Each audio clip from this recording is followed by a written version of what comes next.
gawan na nultol wag ko'y algod na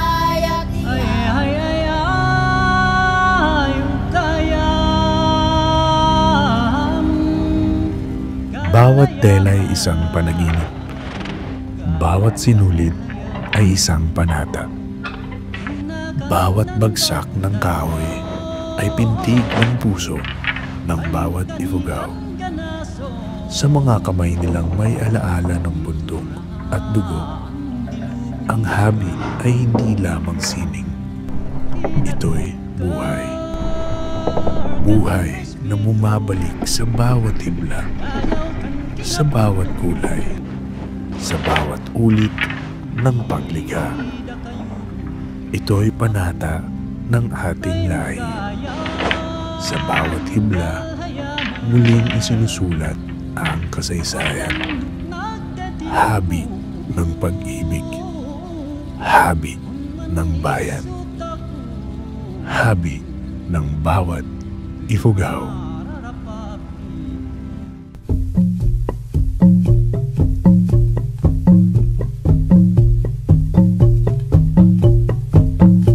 Ako si Victor Bagilat Jr. Ako yung CEO and founder of Kandama Social Enterprise.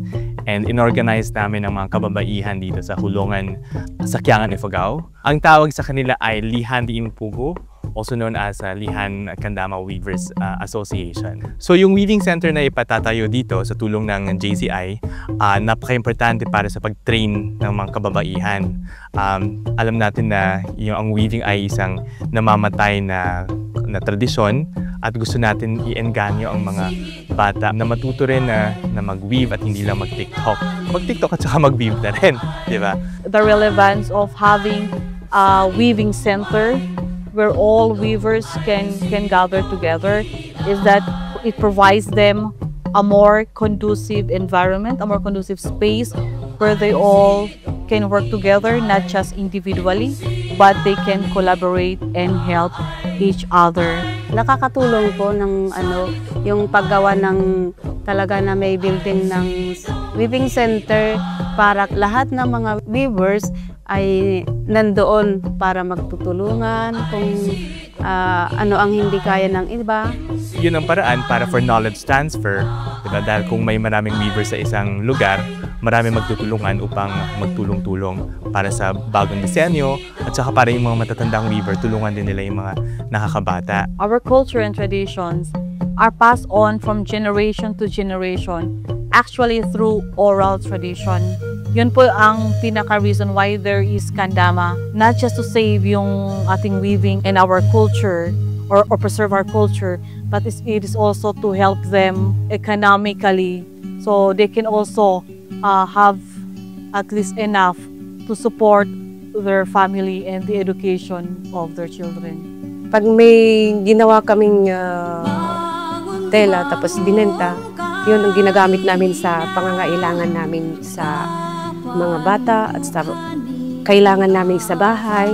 So ang kagandahan ng karagdagang income sa kanila, hindi nila kailangan umalis ng Hulungan, ng Kiangan, or ng probinsya at pumunta sa Maynila or maging OFW para lang kumita ng pera. So kung hindi sila aalis, ibig sabihin may mag-aalaga sa rice terraces, may mag-aalaga sa mga anak nila. So nakakabuti talaga yun sa komunidad.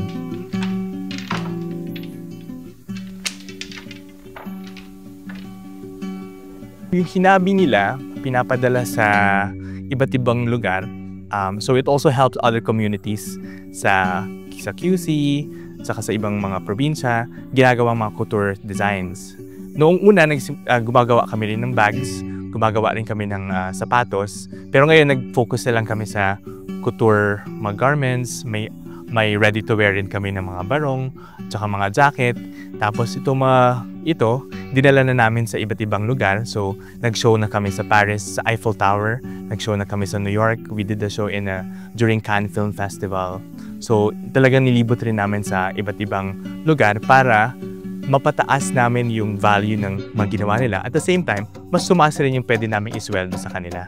So kung titignan, kung ikukumpara mo, yung sweldo ng mga weavers namin ay mas mataas rin talaga kaysa kumpara sa ibang weavers sa Pilipinas. Yung weaves in every fabric of it, it symbolize our culture. I strongly believe that having a weaving center has a strong impact in the promotion and preservation of our culture and also for the economic upliftment and overall well-being of our Hulungan weavers, their families, and our young generations. Nagpapasalamat po kami kasi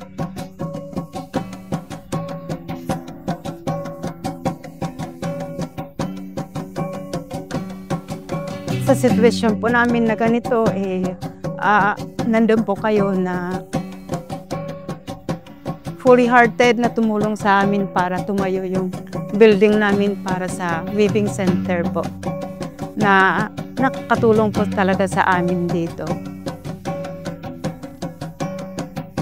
Sedag-sedag kang bulan, musilri na panaksyan. Batu-batu ikatinan, bulu-bulu ipasyanan. Inas pulko si kapitan, sinat batu ikampi.